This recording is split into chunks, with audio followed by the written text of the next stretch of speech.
The ITUC has condemned the killing of Palestinian journalist Shireen Abu Akleh and wounding of producer Ali Al Samudi in Jenni Occupied Palestine. According to the ambassador for Palestine to Ghana, His Excellency Abdal Fatal Ahmed called on the Palestinian government to arise for the justice on the continuous killing of Palestinian journalists. And he asked, what's happened to Israel?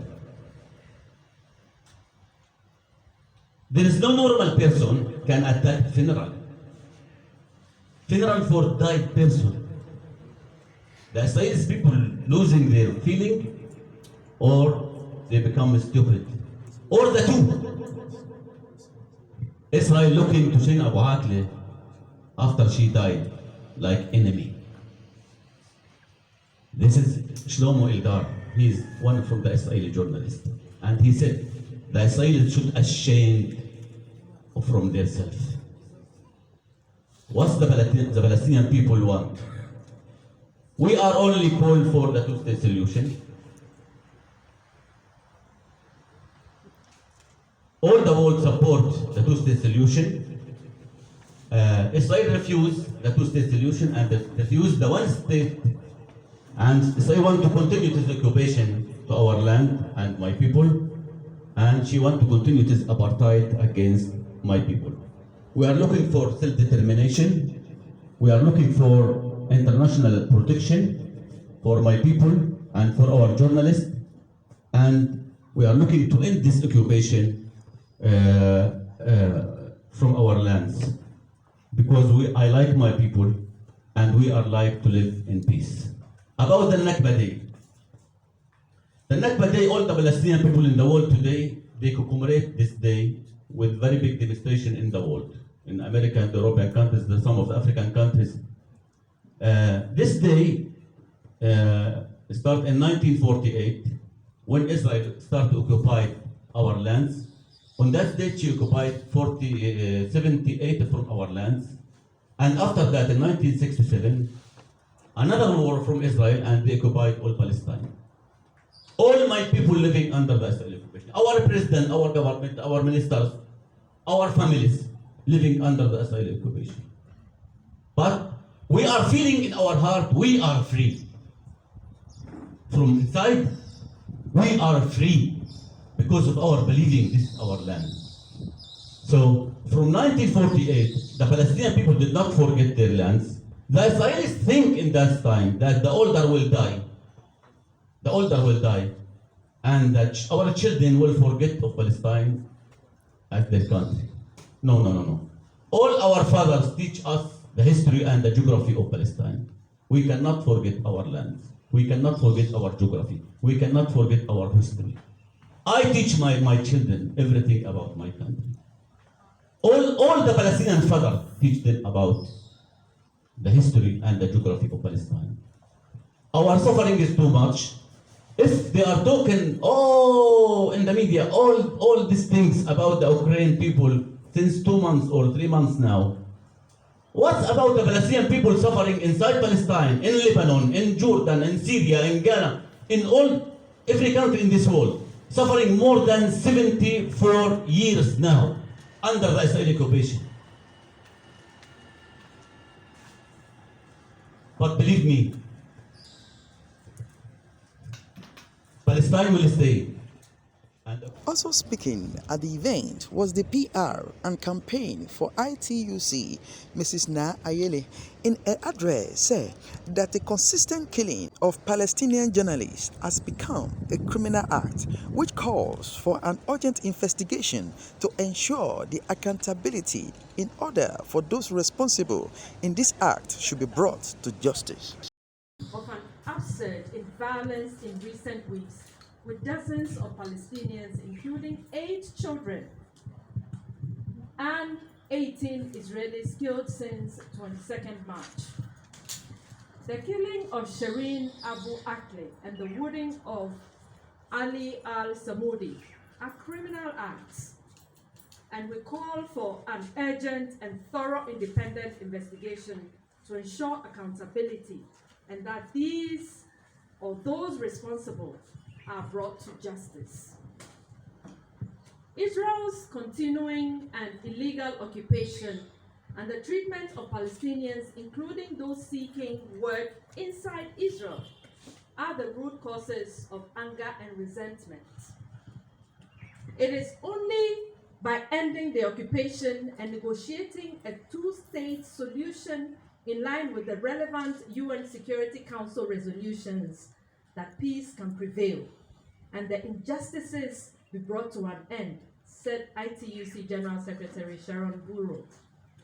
Since the beginning of this year, 2,140 Palestinians, mainly from occupied Jerusalem and Jenin, have been detained by Israeli security forces, including 815 Palestinian workers, of which 91 are accused of employing and transporting workers without special permits.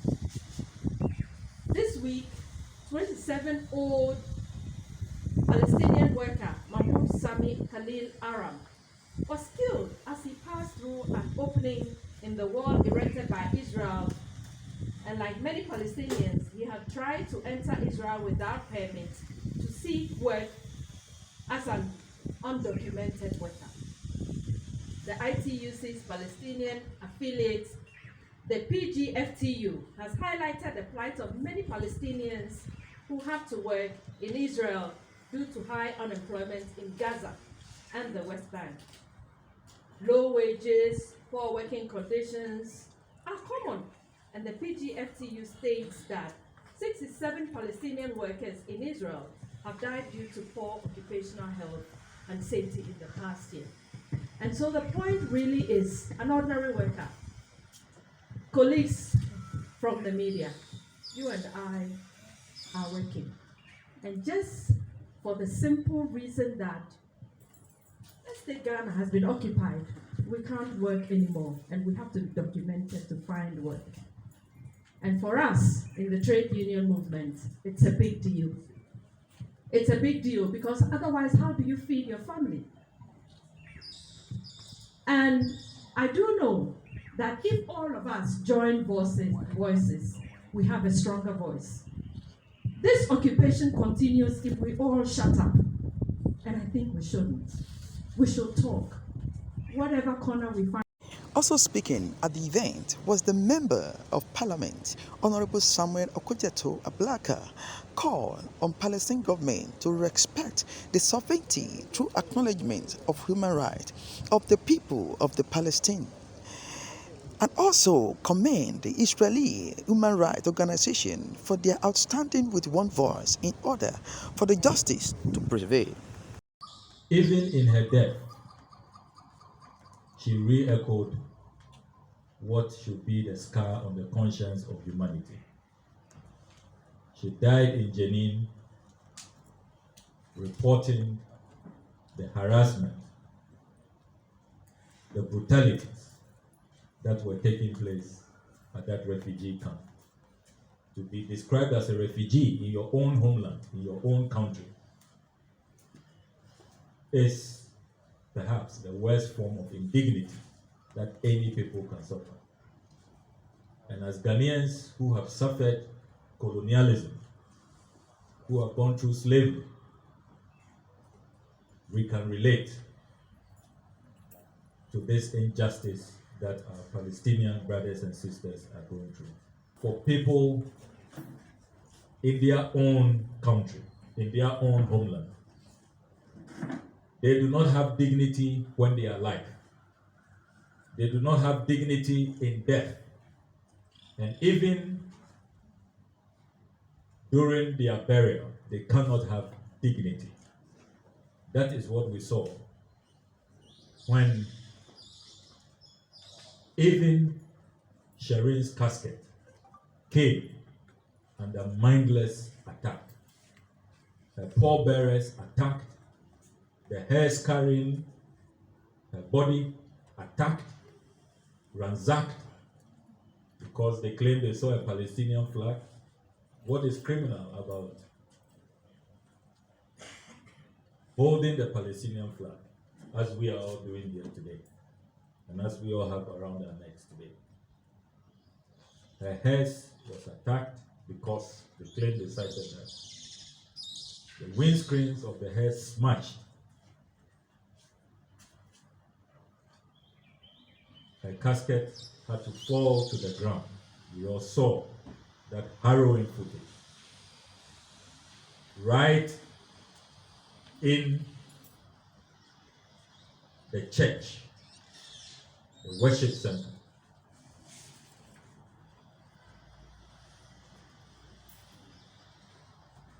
On my way here,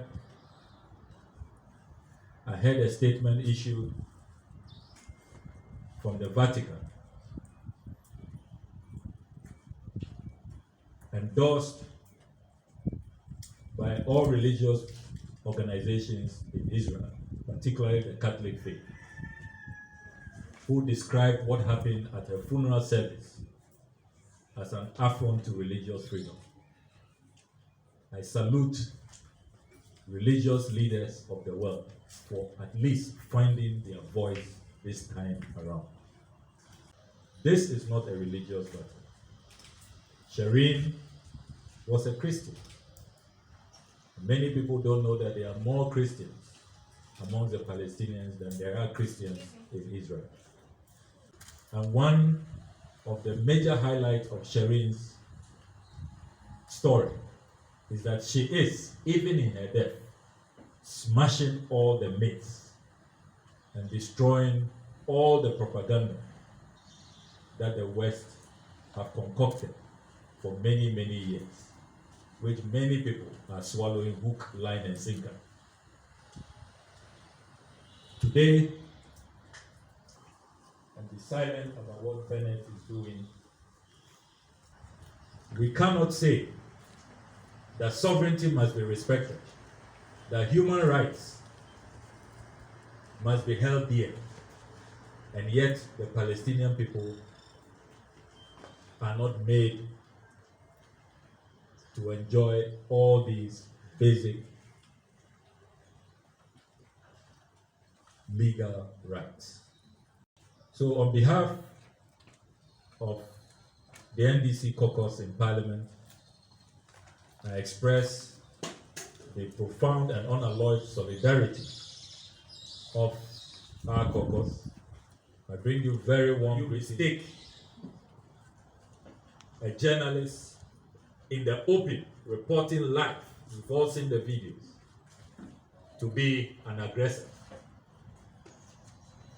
And the claims that there was some crossfire which he was caught in has also been exposed. There was no crossfire.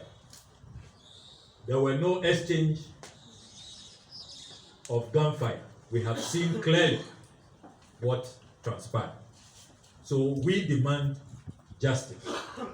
And on this matter, I would like to also commend the Israeli human rights organizations who have spoken with one voice. We have all read their statements. We have seen their press conferences. They have even put out independent, verified videos about what transpired.